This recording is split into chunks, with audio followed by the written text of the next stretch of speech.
பொறுமை அவசியம். ஒரு பாம்பு தச்சு வேலைகள் நடக்கும் இடத்திற்குள் நுழைந்து உள்ளே வைக்கப்பட்டிருந்த பொருட்களின் மீது ஊர்ந்து நகர்ந்தபோது ஒரு ரம்பத்தின் கூரிய பற்கள் பட்டு காயம் ஏற்பட்டது. உடனே பாம்புக்கு எரிச்சலும் கோபமும் ஏற்பட்டு அந்த கூரான ரம்பத்தை கடித்தது. ரம்பத்தின் பற்கள் பட்டு பாம்பின் வாயில் ரத்தம் வர ஆரம்பித்தது. பாம்புக்கு எரிச்சலும் கோபமும் தாங்கவில்லை. உடனே அந்த ரம்பத்தை சுற்றி வளைத்து இறுக்கி நொறுக்க ஆரம்பித்தது.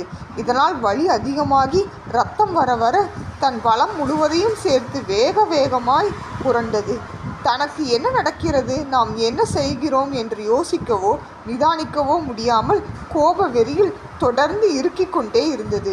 கடைசியில் தன் உடல் இரு துண்டாகி விழுந்து இறந்தது. இதேபோல்தான் நாமும் கூட நமது வாழ்க்கையிலும் மற்றவர்களிடம் தேவையற்ற வார்த்தைகளை வெளிப்படுத்துகிறோம். கோபத்தில் எதையும் யோசிக்காமல் செயல்படுகிறோம். இதன் விளைவாக நாம் தவறுகளை உணராமல் மேலும் மேலும் கடினமான வார்த்தைகளை பயன்படுத்தி கோபத்தில் தடுமாறி நிதானம் இழந்து பதட்டம், மன அழுத்தம் இவற்றில் சிக்கிக்கொள்கிறோம். கடைசியில் இதனாலேயே நம் மனதையும் உடலையும் உறவையும் வாழ்வையும் ஒட்டுமொத்தமாய் இழந்து விடுகிறோம். ஒன்றை மட்டும் மறக்கக்கூடாது, தானத்தில் சிறந்த தானம் நிதானம்தான்.